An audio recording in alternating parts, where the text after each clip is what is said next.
Hello, मेरा नाम नम्र सक्सेना है और मैं 5वीं कक्षा में कोहिनूर इंटरनेशनल स्कूल में पढ़ता हूँ। और और मेरा यह प्रश्न है कि ज़्यादा मीठा खाने से डायबिटीज़ होती है और इसमें कितनी सच्चाई है। नभ, तुझा प्रश्न अतिशय चांगलेला आहे आणि जो प्रश्न तू विचारलेला आहे की साखरेने डायबिटीज होतो का?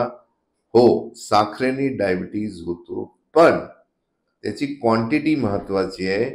सर्वसाधारण जे रेग्युलर आपण साखर खातो त्याच्यामध्ये काही होत नाही, पण एक्सेस गोड खाणे, एक्सेस साखर खाणे त्याच्यामध्ये पेन्क्रियासच्या बीटा सेलवर लोड येतो आणि इन्सुलिन जर जास्त झाली त्याला आम्ही हायपर इन्सुलिन म्हणतो. त्याच्यामुळे it's causing a insulin resistant आणि लहान मुलाला डायबिटीज होण्याची शक्यता दाट असते. हॅलो, माझं नाव श्लोक अविनाश बोरसे आणि मी कोहिनूर इंटरनॅशनल स्कूलमध्ये 9वीत शिकत आहे.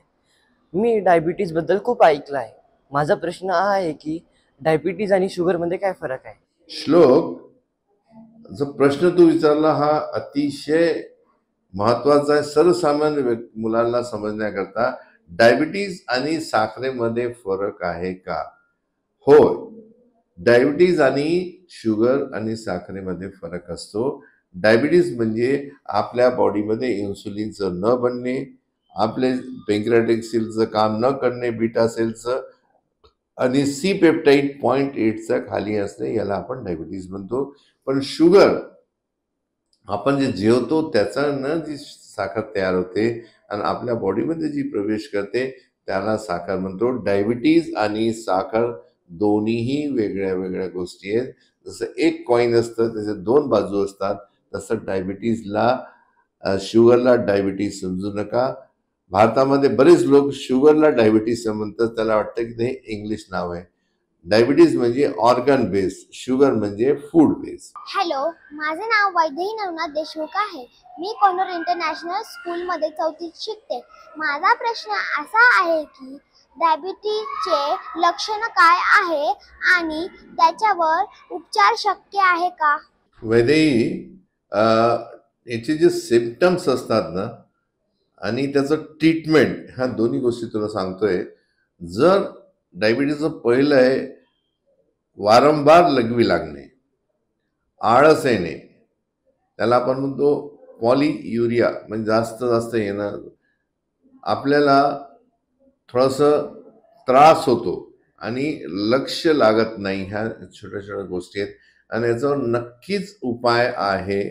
याच्यावर सगळ्यात चांगला उपाय आहे जे मी तुम्हाला पहिल्यांदा तुम्ही ऐकत असाल की लहान मुलांना गाईचं दुधाने डायबिटीज होतो हे कोणीही सांगत नाही.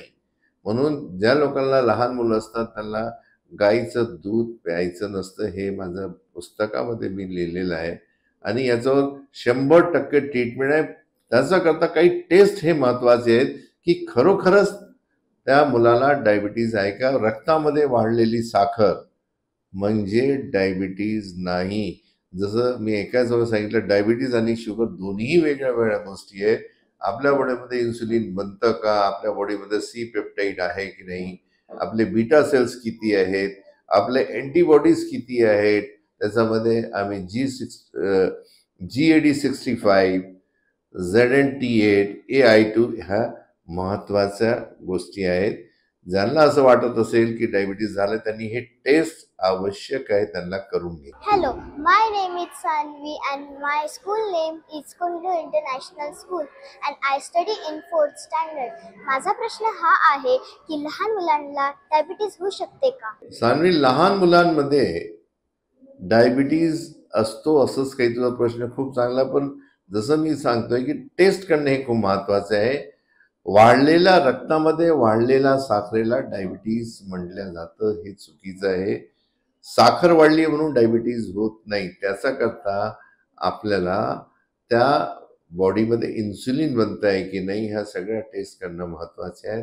आणि जर ते होत असेल तर डायबिटीज आहे, पण फक्त वाढलेल्या साखरेला डायबिटीज समजायचं नाही. पण हो, लहान मुलामध्ये आहे, पण 10 पैकी जर आढळले असतील पेशंट तर त्यातल्या एखाद पेशंटची होण्याची शक्यता. 9 लोकांना डायबिटीज लहान मुलामध्ये नसते, हे लक्षात ठेवा.